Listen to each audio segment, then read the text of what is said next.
Imagine being trapped in a space so narrow that you cannot turn your head. You are hundreds of feet beneath the surface of the earth, wedged between two jagged plates of cold, ancient limestone.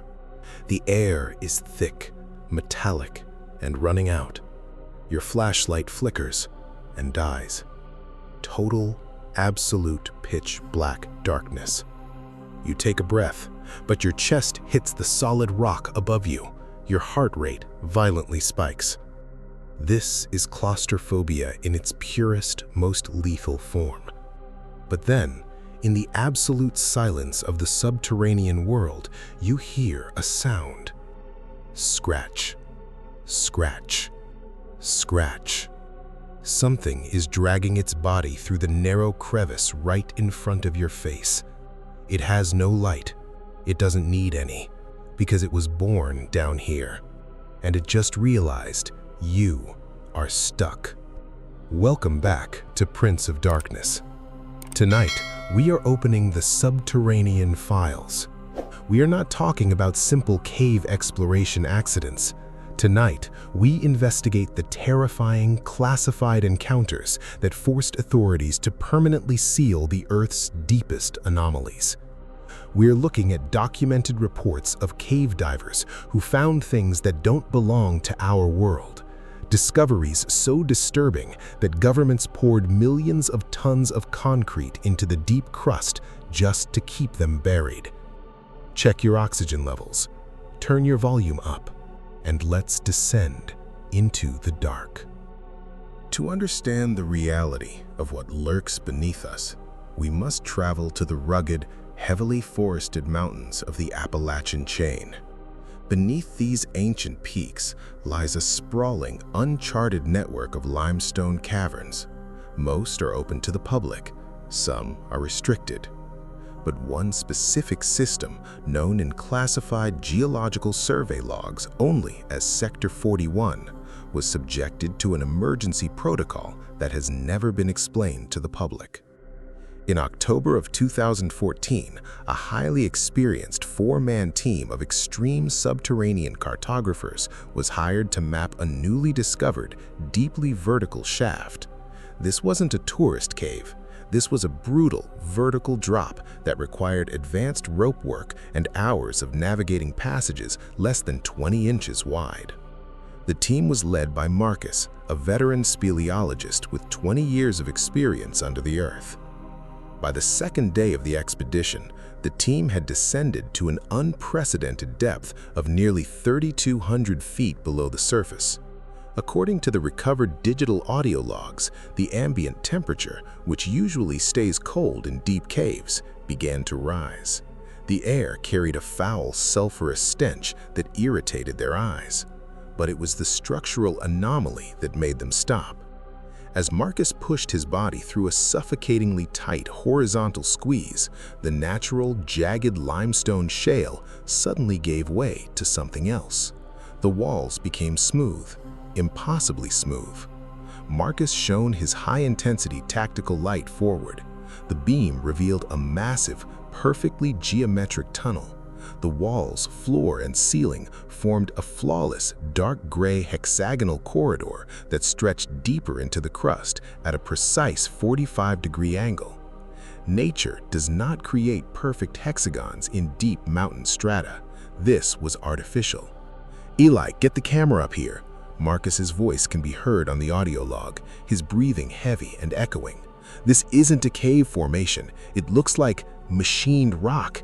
It's polished." The team entered the hexagonal corridor.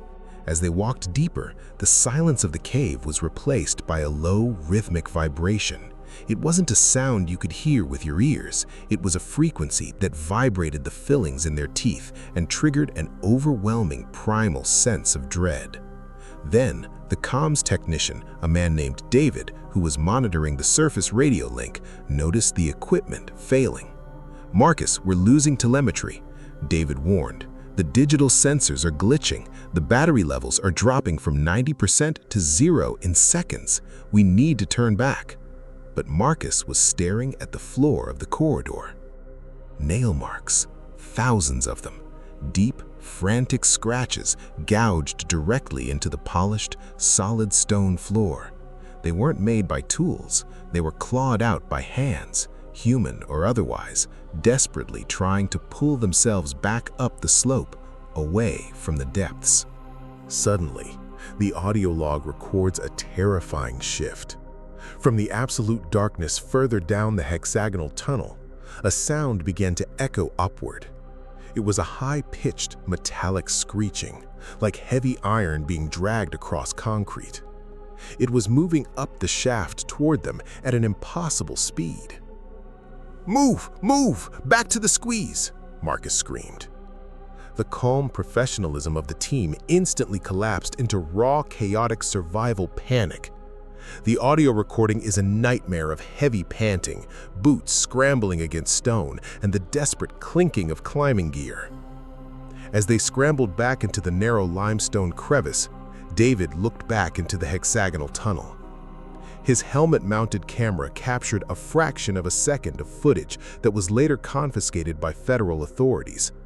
But before his gear was taken, David described what he saw to a close family member. Out of the darkness of the hexagonal corridor came a shape. It was massive, filling the entire width of the tunnel. It didn't possess a human silhouette. It was a shifting, segmented mass of pale, glistening flesh and fused limbs moving with a fluid, unnatural speed that defied gravity. It didn't emit a roar. It emitted a perfect, terrifying imitation of a human child crying for help, fused with that horrible metallic screeching. The team barely escaped. They climbed the 3,000-foot vertical shaft in record time, abandoning thousands of dollars of equipment. Within 6 hours of their emergency exit, the entire perimeter of the mountain was sealed off by unmarked black SUVs and military-grade transport trucks. The local forest rangers were dismissed and replaced by private security contractors. Over the next 48 hours, local residents reported a continuous convoy of heavy concrete mixing trucks entering the restricted zone. An estimated 50 tons of industrial-grade reinforced concrete was pumped directly down the mouth of Sector 41, sealing the vertical shaft completely from the surface. The official report filed by the Department of Interior stated the cave was closed permanently due to unstable structural integrity and toxic gas leaks. But the geologists know the truth. You don't use 50 tons of reinforced concrete to fix a gas leak. You use it to build a cage.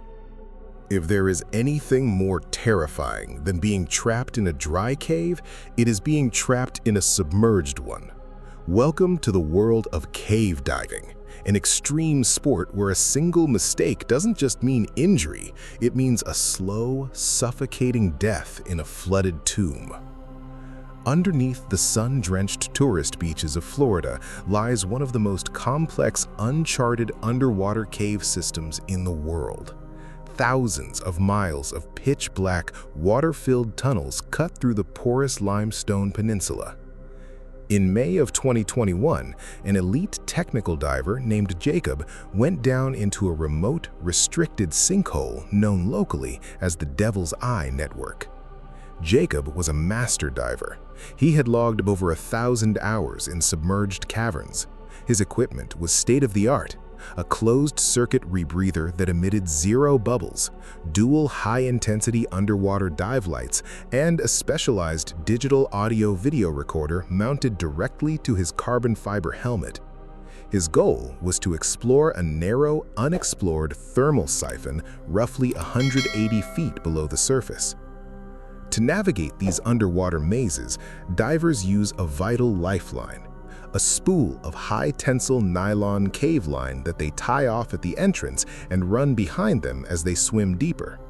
If your lights fail, or if you kick up silt that turns the water into an opaque, milky soup, that tiny nylon line is the only thing keeping you alive. It is your only way out. Jacob secured his primary tie-off and pushed his body forward into the siphon. The passage was brutal. It was a horizontal fissure so narrow that his air tanks scraped against the ceiling and his chest dragged through the fine, ancient silt on the floor. He swam for 40 minutes, twisting through blind bends and descending deeper into the subterranean aquifer. Suddenly, Jacob reached a massive underwater chamber. Shining his dual lights, he couldn't see the ceiling or the far walls. The water was crystalline, completely still and ancient. It felt like floating in the vacuum of outer space. Jacob glanced at his dive computer. He was at a depth of 240 feet. His oxygen mix was stable. But as he swam across the center of the massive flooded chamber, his helmet recorder picked up a low-frequency disturbance in the water. It wasn't a sound heard through the ears, but a physical pressure wave that vibrated against his wetsuit. Thump, thump, thump. It was a slow, heavy, rhythmic pulsing. Jacob stopped kicking, hovering perfectly neutrally buoyant in the black water. He held his breath to eliminate the internal sound of his own pulse. The vibration grew stronger. It felt exactly like standing next to a massive industrial heartbeat. Jacob checked his equipment. His rebreather was functioning perfectly. There were no mechanical failures. He turned his helmet toward the far left corner of the flooded chamber, where the underwater topography dropped into a vertical, jagged trench. The rhythmic thumping was coming directly from that trench. Deciding to document the anomaly, Jacob swam toward the edge of the drop-off. As he approached, his tactical lights began to violently flicker. On the recovered video log, you can see the powerful LED beams strobing erratically before both units completely shut off. Total, absolute submerged darkness. In that moment, Jacob's training took over. He suppressed the rising wave of panic, reached down with his left hand and gripped his primary lifeline, the nylon string that connected him to the surface world. But the line wasn't taut. It was completely loose. Jacob frantically pulled the string toward him. It came in effortlessly, looping around his hands in the dark. Someone or something had cleanly severed his lifeline from behind him. Panic, cold and sharp, flooded Jacob's veins.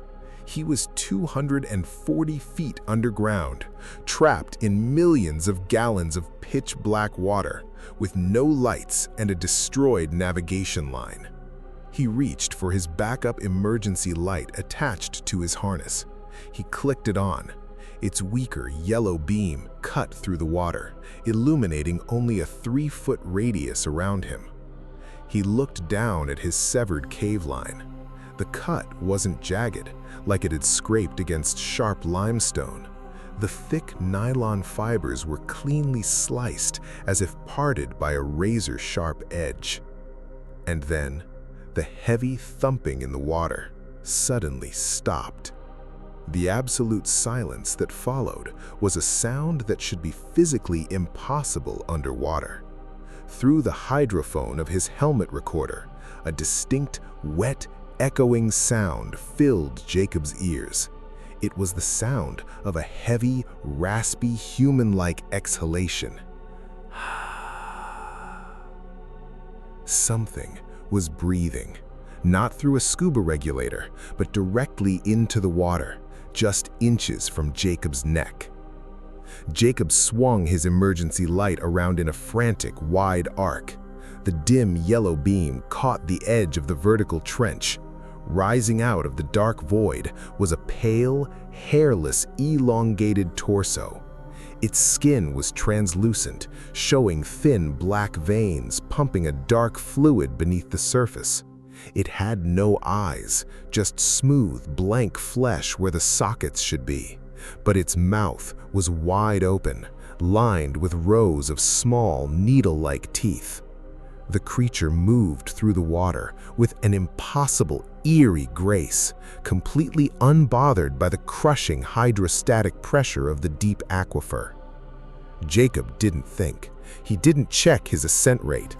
He activated his buoyancy compensator, inflating his vest to launch his body upward toward the ceiling of the chamber, desperately looking for the exit tunnel he had entered from. The video cuts out into chaotic, blurred frames of bubbling water and flashes of rock. Jacob survived, but only by a miracle of pure muscle memory.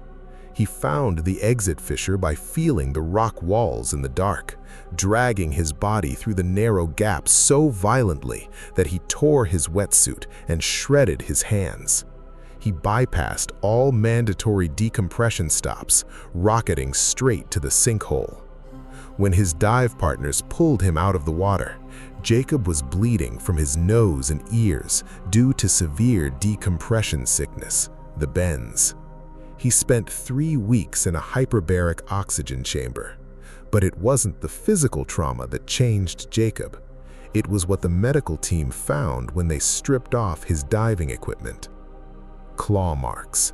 3 deep, parallel lacerations were gouged directly into the heavy, thick neoprene of his specialized dry suit, located right between his shoulder blades. Something had grabbed him from behind in the pitch black just a second before he escaped. Jacob never entered the water again. The video file from his helmet was quietly acquired by a private consulting firm representing the state's Environmental Protection Division. The Devil's Eye Network sinkhole was officially fenced off, surrounded by razor wire and marked with high-voltage warning signs. The public believes the restriction is to protect amateur divers from drowning, but the local diving community knows the truth. They sealed the sinkhole because they realized that the underground oceans of our world don't belong to us. They belong to the things that breathe in the dark.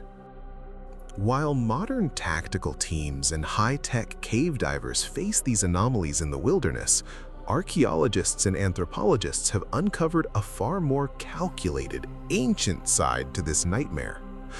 Throughout human history, our ancestors did not just build upward toward the heavens, they excavated massive, deeply complex underground networks. From the endless catacombs beneath Rome to the multi-level subterranean cities of Cappadocia in Turkey, humanity has always had a strange, frantic obsession with digging into the dark.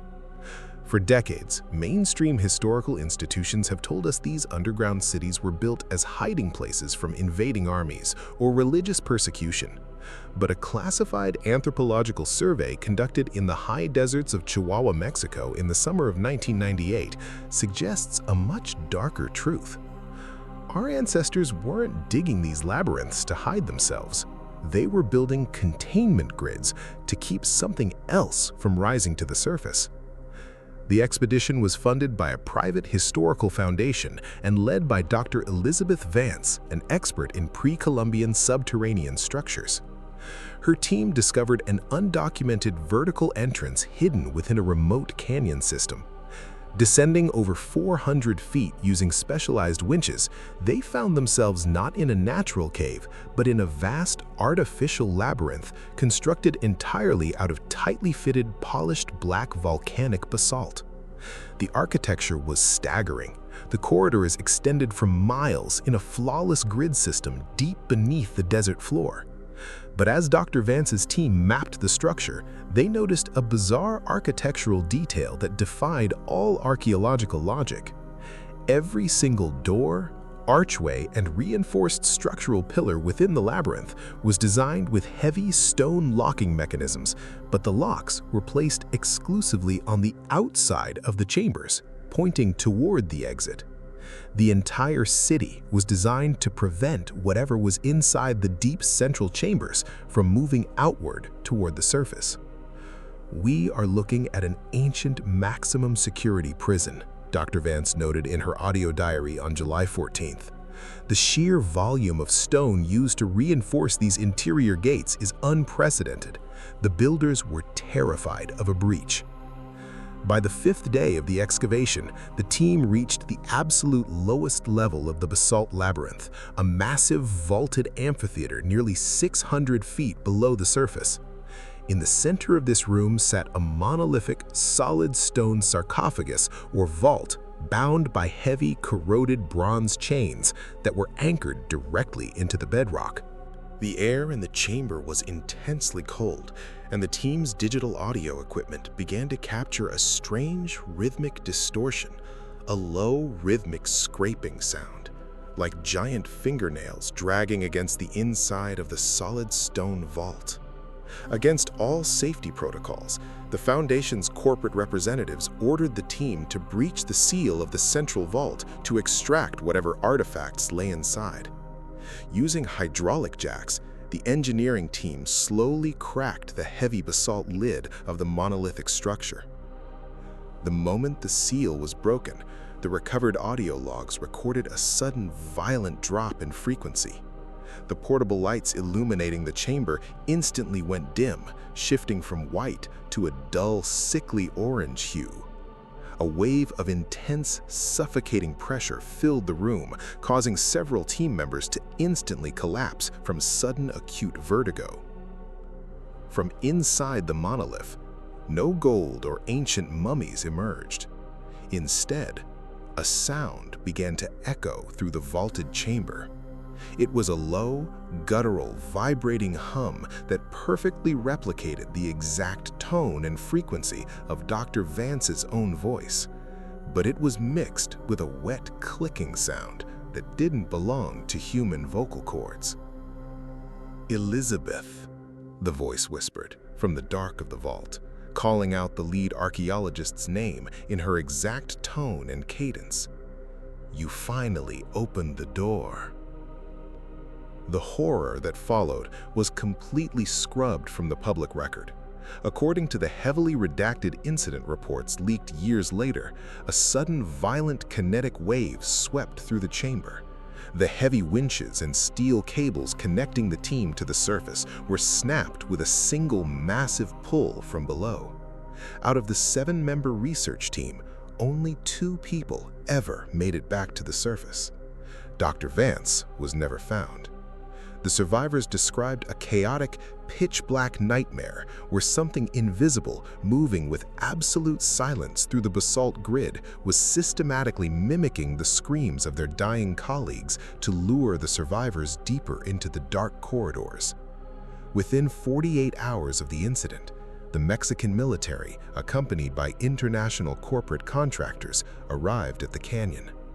They did not launch a rescue mission. Instead, heavy machinery was used to detonate explosives along the canyon walls, collapsing the entrance completely. Over the next week, thousands of gallons of fast-drying synthetic polymer grout were pumped into the fissure, sealing the ancient basalt labyrinth under a permanent, artificial tomb. The official press release stated the area was closed due to a highly volatile pocket of toxic volcanic gas. But the ancient texts, the records of the jinn, the shedim, and the creatures of the deep crust already gave us the real explanation. The Aztecs and the cultures that preceded them didn't build that labyrinth to live in it. They built it to bury a nightmare. And we, in our arrogant pursuit of history, broke the seal. We walk upon the surface of this planet, completely oblivious to the fact that the ground beneath our feet is hollow, dark, and inhabited. We look at the millions of tons of concrete poured into Sector 41, the razor wire fences blocking the submerged sinkholes of Florida, and the collapsed canyons of Mexico, and we accept the simple, comfortable lies that authorities tell us to keep us calm. But your body knows the truth. Your biology doesn't lie. The next time you visit a cave or find yourself looking down into a deep flooded trench in the ocean, pay attention to that sudden suffocating tightness in your chest. Pay attention to that primal irrational urge that screams at you to step back, to run, to get back into the light. That is not just fear. That is an evolutionary alarm bell hardwired into your DNA by ancestors who survived the horrors of the subterranean world. They are warning you that the Earth's crust is not a shield, it is a ceiling, and the things living downstairs are tired of waiting in the dark. If this deep dive into the subterranean files made your skin crawl, shatter that like button right now. It feeds the algorithm and proves that the Prince of Darkness army is ready for the deep truth. Subscribe and hit the notification bell so you never miss a classified archive. Now, I want to hear from you. Head down to the comments and tell me, what is the most terrifying thing you have ever experienced in a cave or a dark enclosed space? Do you believe the governments are hiding what lies beneath us? Let me know. I read and analyze every single comment. Until next time, keep your flashlight charged, check your oxygen, and whatever you do, don't look down. Good night.